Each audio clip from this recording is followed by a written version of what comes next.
So I request all of you to bear with me for making a speech on a difficult subject in a difficult language.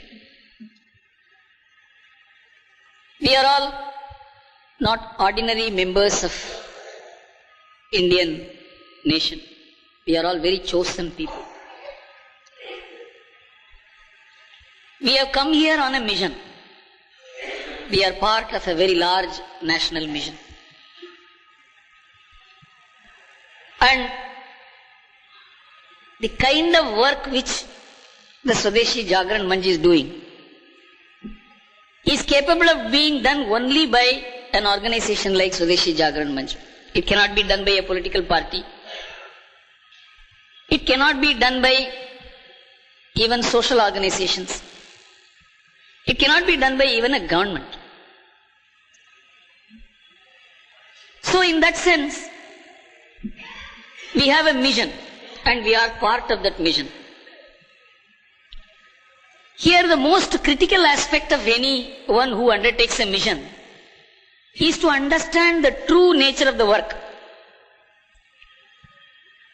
And it is not an ordinary understanding which is needed to understand the economic issues in India. We have to understand some economics. We have to understand some politics. We have to understand about the Indian society. And we have to understand something about global politics. So it is a culmination of different disciplines. Different areas of knowledge converges into our mission. That is why I said this subject is difficult. We need people who can understand this subject and articulate it. Take this message to the people in their respective languages. So this is where I am falling short here. I am not able to present this subject in any language other than Tamil or English. And here I have to do this in English. Now, it is more than a decade since we started this great work. It was started in the context of a certain situation which arose in 1991. All of us know that suddenly the Indian economy was opened and the dictates of IMF, World Bank and the Western countries forced India into a U-turn. We have been proceeding in a certain way from 1950. It is not that that way was correct. The socialist way was not the correct way for India. But still we were proceeding in a particular way. But once socialism collapsed at the global level in 1990-91, we were made to take a U-turn.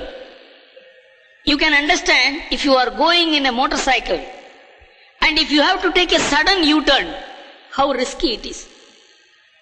Your U-turn will have to be a very big U-turn. The world is round. But when you travel along the road, you don't see the world is round. You always see it is straight. So even a U-turn will have to be so made that at every point it looks straight. That means you need time to adjust. But without any kind of time which the Indian economy needed, we were made to immediately shift from one method to the other, and globalization came in immediately in 1991. And the Swadeshi Jagran Manch was born to avert the danger to which this country was exposed. And so we had to respond to whatever the government was saying, the newspapers were saying, the economists were saying, IMF and World Bank were doing. But there was also a tremendous amount of advantage which resulted because of the challenge we were made to face. For the first time, many of us began studying what is happening at the global level. What is happening in America, what is happening in Europe, what is happening in Japan. How different countries are facing this situation. We began studying them. And we began studying about India. What is the real strength of India? What is the difference between the Indian situation and the situation in Western countries? We began studying them. We began studying where our policy makers are doing the right thing or the wrong thing. We began studying the government closely. We began studying the opinion makers, the media, the economists. So, in this entire process, our knowledge base began to increase. In fact, today we can say with some amount of confidence that if there is any one organization which has an overview of not only economic issues but also the geopolitics which is driving economics, it is the Swadeshi Jagran. There are many people who are keen observers of this. I am going to share with you today what is my study. My study, not in a very limited sense, that it is done by me. I am part of a large group of people who are doing this study. There are many research institutions like the Center for Policy Studies in Madras, of whom I am the beneficiary. In fact, I can say I am the spokesman of the team which has made this study. Now, we have been talking about Swadeshi. Some of us understand Swadeshi in very simple terms. That this is goods made in India. These are goods made outside India or by multinationals in India. You must use the Indian goods. That shows the Swadeshi spirit. Not using multinational goods or foreign goods shows the Swadeshi spirit. But this does not exhaust Swadeshi. This is the beginning, this is the opening, this is the key, this is the first step. That if all goods which are available abroad are made in India, that is not Swadeshi. Swadeshi has a much more deeper, more critical, more comprehensive, more subtle meaning. It just doesn't touch upon only goods or money or just economics. It envelops a very large aspect of life. Not only human life, but life on earth. It's a very vast concept. But I am not going to diffuse the whole presentation into environmental attitudes or ecological attitudes. How the development is unsustainable, I will not go into these areas. I will present the whole thing from purely economic perspective. Now all of us are made to believe, many of our intellectuals, opinion makers, policy makers, political parties, bureaucrats, all of us have made us feel that development means you have to look at the Western countries. That is development. You have to look at America. You have to look at Europe. There is no other visible symbol of development. That is the illustration. And there is no other way for development. This is almost the opinion making in India. Barring a few exceptions here and there, it is the Western model, Western ideas, Western institutions, Western policies that makes the Indian debate, that completes the Indian agenda today. And here, if there is any group which can shake this and which is shaking this basic assumption, that is the Swadeshi movement. It is now virtually conceded. And it is now conceded to this extent that if the Indian company share values go up in the stock market, the Swadeshi companies are gaining. That is the extent of awareness which the Swadeshi Jagran Manch has created. That anything that furthers the interest of this country, the strength of this country, the potentiality of this country, that is Swadeshi. So we have established that we are the alternative pole of thought. We present the alternative thought. But still, the establishment is in the hands of people who believe that India can develop only through the model of the West. That means we have to examine what the Western model is. Now all of us know West means America. Because even in America, even in the West, even though European countries are Western countries, America is the model even for the European countries. And many of our people want to go to America, settle in America, take a job in America, maybe even would like to become citizens of America. This you can see from the thousands of people who stand in queue outside the US consulate to get a visa to enter the United States. This shows United States attracts everybody. So naturally that which is so important in the mind of the people should be examined. All of us are made to believe, and we believe.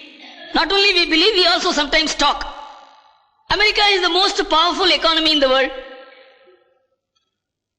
It is militarily the most powerful country. And it is virtually a one-point reference for the world today. This is how America is projected. Intellectually powerful. It runs the most efficient government. The best market system in the world. Everything. One-point reference is America.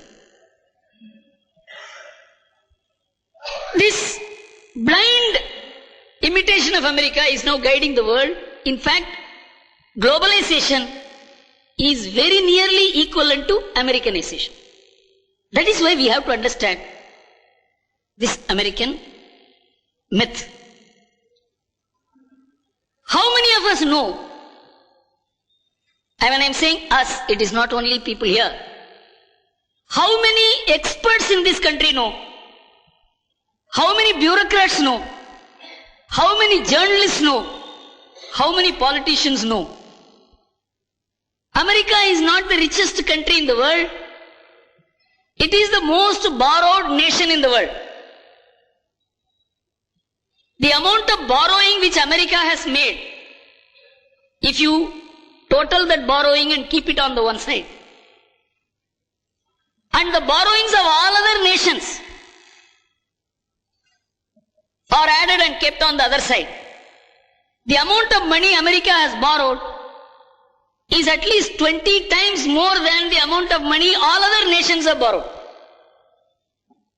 The borrowing America has made is in American currency, in American terminology, $5.5 trillion. Many people do not know what is a trillion. Some do not even know what is a billion. I will translate it in Indian rupees. The amount of money America has borrowed, if it is translated into Indian rupees, it is 2,75,000 crores. You can understand what it is. It is not that they have borrowed and stopped borrowing. They are borrowing every day. In fact, there is one name in America, Alan Greenspan. This Alan Greenspan has emerged as a cult figure. He makes a statement once in 3 months. And what statement he makes, the entire world is looking at the television to find out what statement this man is going to make. And he said in September that if America has to survive, every day America has to borrow 10,000 crores from other countries. Every day, 10,000 crores. If America cannot borrow this money, the American economy will have to close down. This is his statement. Why America is borrowing this money? All of us know in 1991 we had a problem. What was that problem? The foreign exchange crisis. We just did not have foreign exchange at all. In fact, next month's imports we couldn't pay. We had to pledge our gold to get some money. Just like a householder pledging the jewel of his wife. You can understand what could be the state of that family. That was the state of the Indian economy, the Indian nation in 1991. when we had to pledge our gold to get some money to pay for imports. Our imports were more than the exports. But it is not by a huge margin. But you know what is America's imports as compared to their exports? Every year, America's imports exceed their exports by $440 billion. $440 billion. It is approximately 34 lakh crores. Their imports are more than the exports. And if you import more and export less, you have to pay for it, for which they don't have the money. Who gives them the money? There are countries which lend money to America. Japan is the country which is lending the maximum to America. They have lent something like $3 trillion, which is 150 lakh crores is the amount which Japan has lent to America. Many people can ask this question. Why Japan is lending to America? How Japan is able to lend to America? I will come to it after saying who are the other people who are lending money to America. China is lending money to America. They have lent $300 billion, which is 15 lakh crores. I am giving approximate figures. 15 lakh crores is the amount which China has lent to America. I am going to give you a surprise information. Many of us are made to believe that India cannot run without America. That American investment is needed. Without American investment, India cannot survive. So we need American investment. And for that we will do anything. Your newspapers will glorify America. Your government will do whatever America wants so that you will get American investment.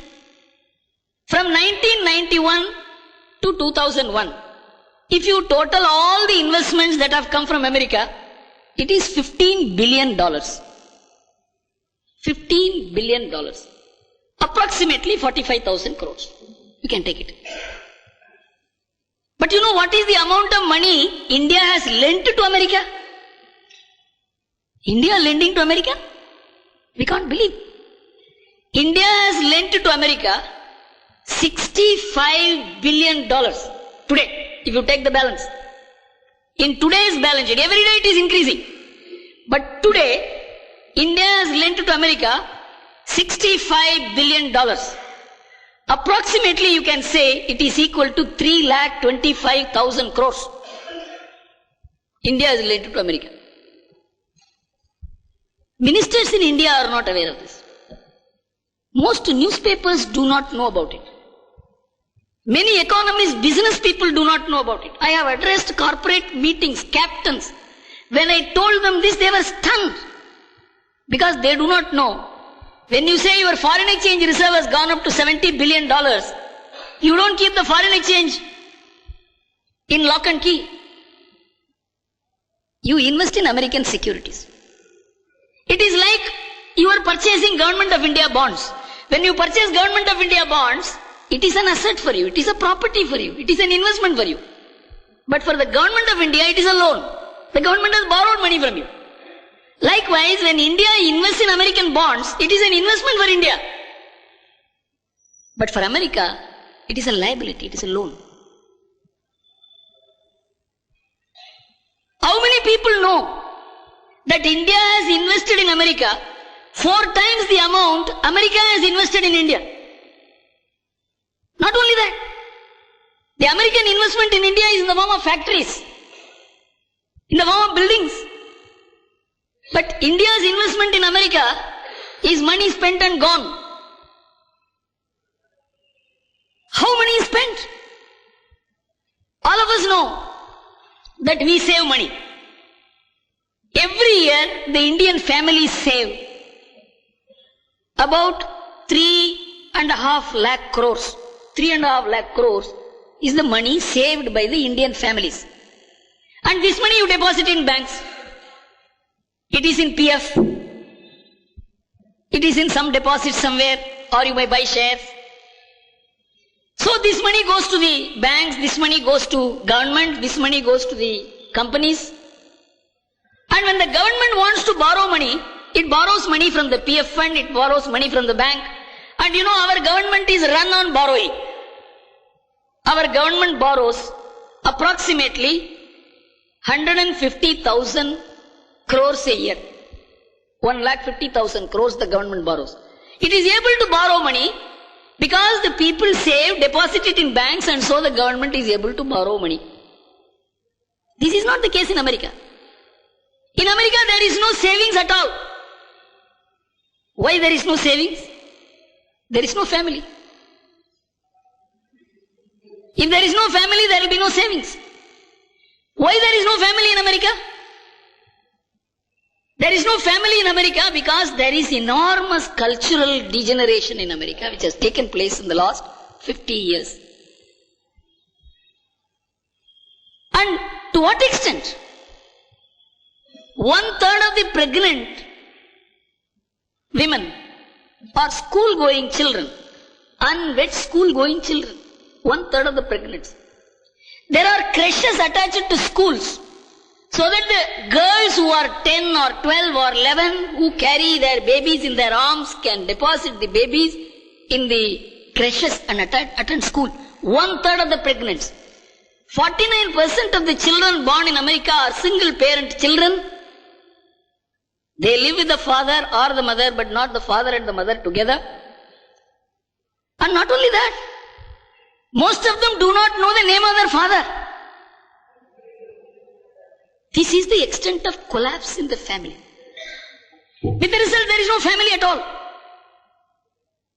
So nobody takes, no father to take care of, no grandfather to take care of, no brother to take care of. Even if there are any, they need not take care. So the government has to take care of all these people. Unemployed people, aged people, infirm people, retired people, people who cannot look after themselves. They have to be taken care of by the government. With the result, the entire burden which a family normally looks after has passed on to the government. And the family, no individual saves, because he need not have to take care of himself. If he retires, the government will take care of him.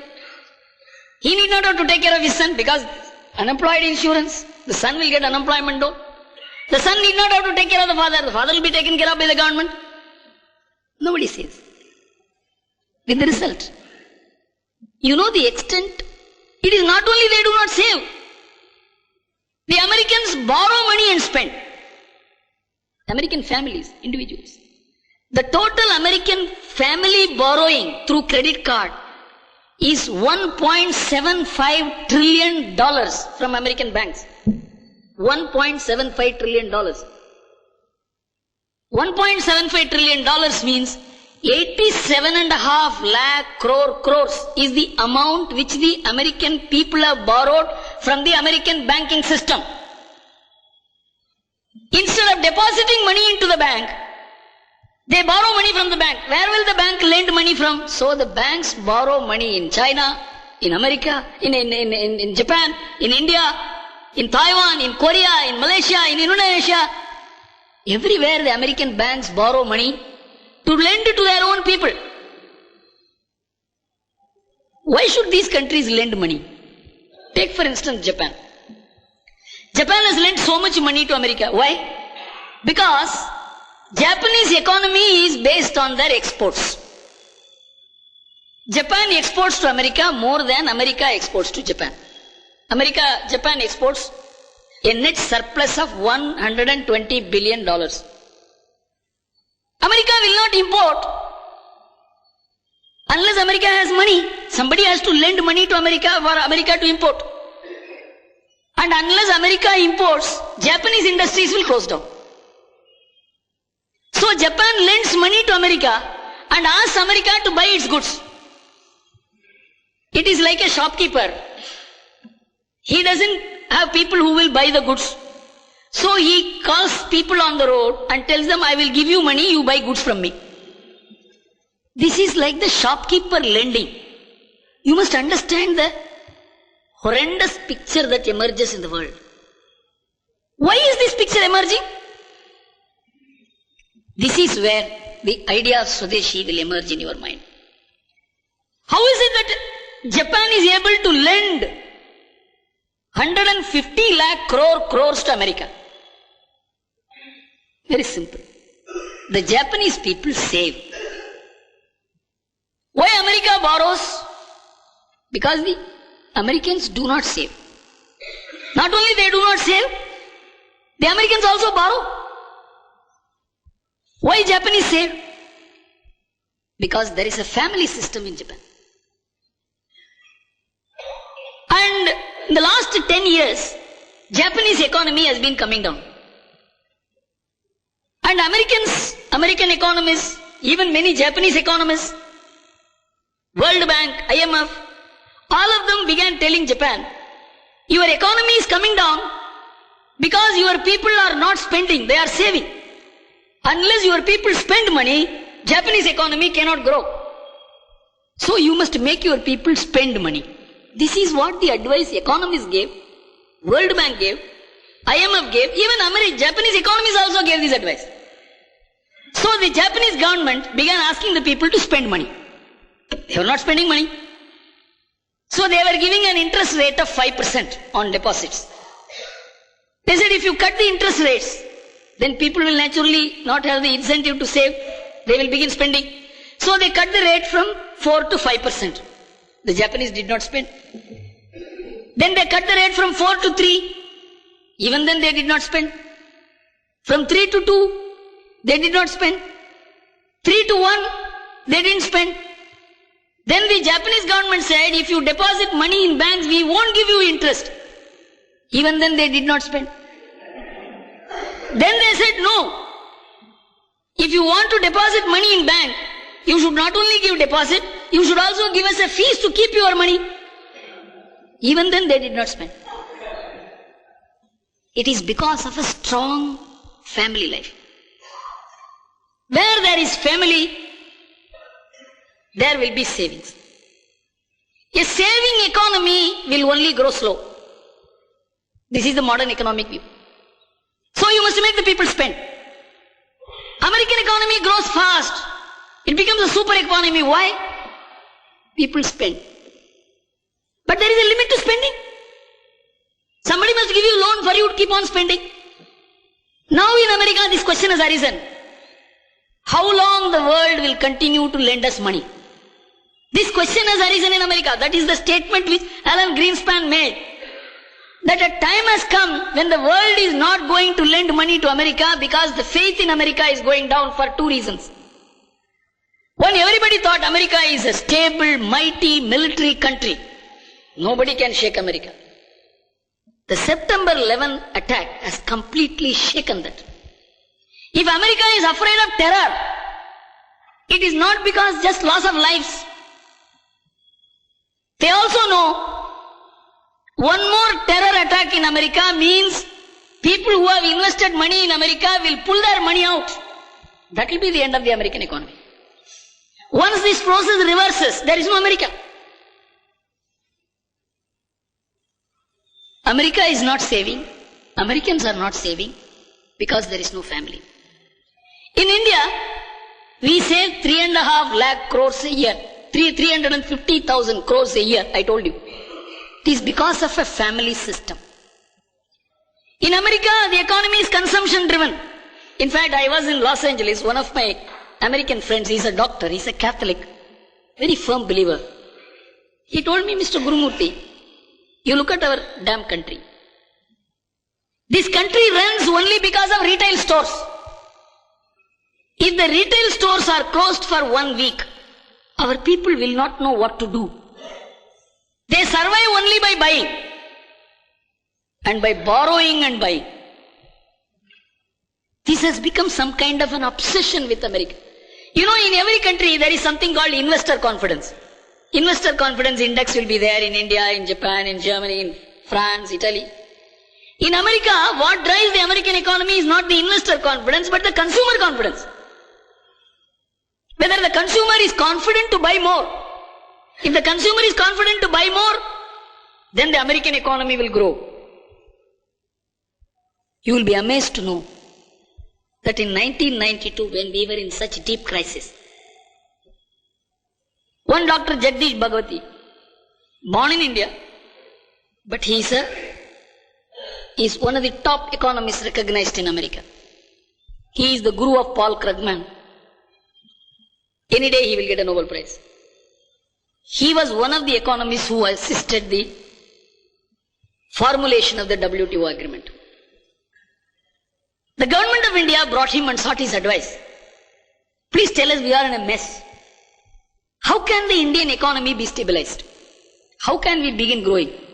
He gave a note, a 60-page note, in which in 4 pages he said, the problem with India is the Indians are saving. He regarded it as a problem. And he said, you must tell them to spend. Unless you make the Indians spend, they are saving wastefully. Unless they spend money, your economy cannot grow. You understand the Western orientation and the Swadeshi orientation. In the Swadeshi view of life, even the family of a businessman will be run only on the principles of dharma. Family. He may not run the business on dharma. And the mother. The American government has to give an allowance for that family. You believe 49% of the American families are receiving this money from the government. American government has constituted 3 commissions because they believe by 2011, if the American government continues to undertake this responsibility, the American government will become insolvent. So they want to find an alternative to that. Every commission said this should be privatized. And every commission also said it cannot be privatized. You know why? Because you cannot create families. You cannot pass a government order from tomorrow onwards, all of us will be families. It's not possible. In fact, the American government has passed a law. If husband and wife live together, they will get tax concessions. But you know, no woman would like to live with a husband whom she doesn't like simply because there is tax concession. Law cannot correct it. Families are sustained on principles of dharma. And the position in many Western countries is much worse than America. So I asked my friend, can this burden be privatized in America, in Germany, in Italy, in France, in Sweden? In America, the social security burden is 30% of the GDP. In Sweden, it is 65% of the GDP. You can't believe. In Sweden, 65% of men and women live together without marriage, anybody with any length of time, so that 70% of the children born do not know the name of their father. With the result, the government has passed a law in April 2001 that anyone above the age of 58 can appoint a clerk to look after himself, and the government will pay the salary for that clerk. You can understand the collapse of the family and the community in those countries. So when I asked my friend, is it possible to privatize this burden? He said no. I said, it has been privatized in this country. It is the families which look after all this burden.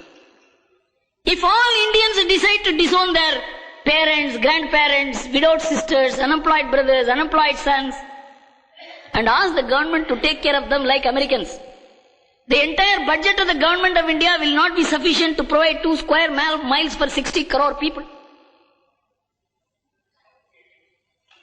He told me, I told him one thing. This privatization has not been done by the government.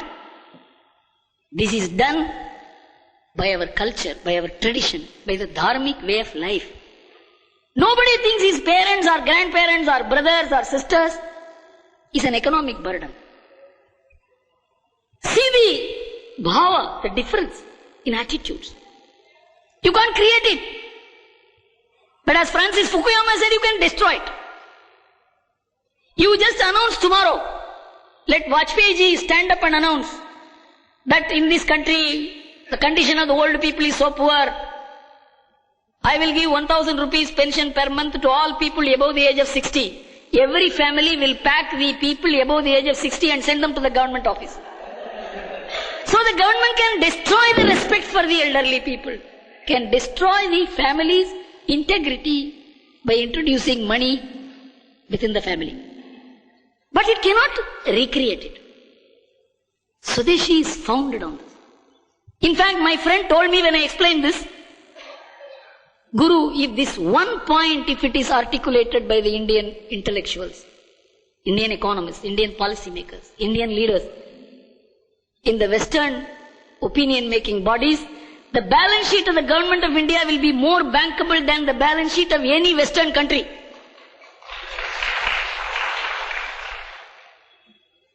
That is the basis of Swadeshi. Very strong foundation. Community looks after law and order here. You know the amount of violence in the West? 100,000 population produces 680 people charged with hardened crime in America. In India it is just 4. India is the bottom of the table. America is at the top of the table. Why? Because there is social overseeing here. There are religious heads, community heads, respect for elders. There is a social eye overseeing everybody. Modern economists have begun calling it as social capital. Financial capital you can own. If you have 1 lakh rupee, it belongs to you. If you have a property, it belongs to you. Intellectual capital belongs to you. If you are a chartered accountant, if you are an engineer, that knowledge belongs to you. But social capital cannot be owned by an individual. It can only be owned collectively. We have that social capital. The social capital can be destroyed by the state. It can be destroyed by the market. It can be destroyed by Western influence over India. But it cannot be created by any mechanism. See the dimensions of Swadeshi. It's not a question of whether some goods are sold in India from abroad. It's a very trivial affair.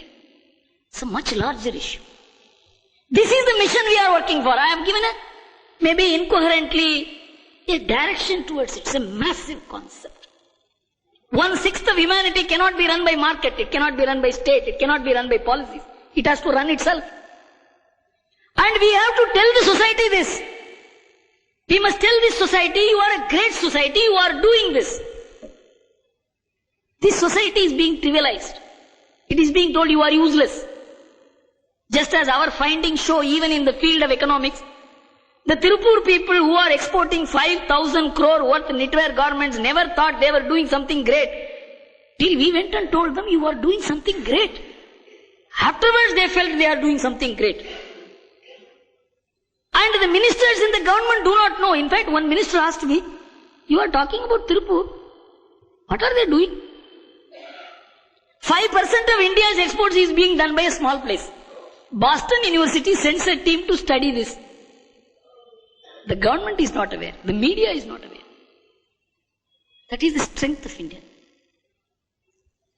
The Swadeshi Jagran Manch has taken avatar to make the Indian people realize their fundamental strength. To make the media, to make the opinion makers, to make the government, the policy makers understand this. We are not a weak nation. We have weaknesses. We are not a poor nation. We have poverty. We are not an illiterate nation. We have illiteracy.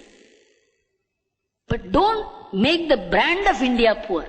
I will conclude this with one illustration. You all know this is Titan watch. Many of us are wearing this watch. Titan watch is produced in India by Tata Industries.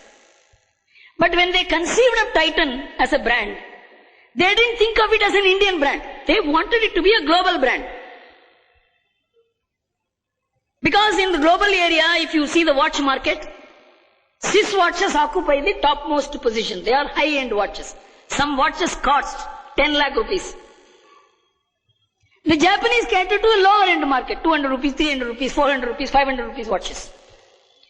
So Tata's found there is a mid-segment, there is a yawning gap between the top and the low, and so they can capture the mid-segment. They made the technology ready, they got the money ready, they got the management skill ready, they got the marketing strategy ready, everything was ready. But they all sat together And when they made the market analysis, one point came up as the most important point. What is that point? The image of India is so poor. It is an illiterate country. It's a bad country. It's a country of violence. There is caste clashes everywhere. It's a rotten country. We only bring daughters-in-law to bake them and burn them in our houses. This is the image of India. You said, how can this country produce such a fine piece of watch? This is the question in the mind of the distributors, consumers and investors in the Western countries. So the suggestion was, don't put made in India in the watch. This was the suggestion given. Because the image of India is poor, the brand of India is poor. So the brand of the goods produced in India cannot be superior to the brand of India itself. So you know what they first put? They didn't put made in India. They said the best of technology is assembled in India. Who is responsible for this? We are responsible for creating such a poor image about this country.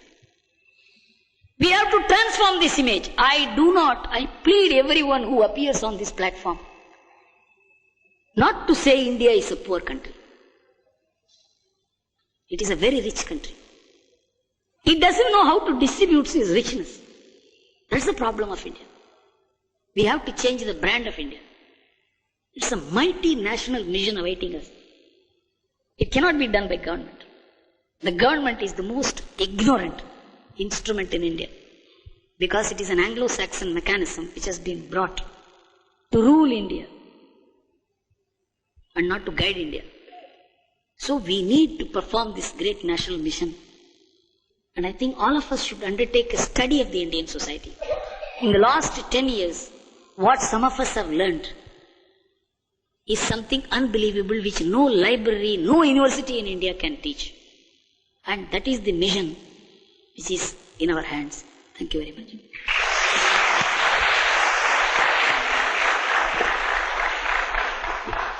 Prabhu.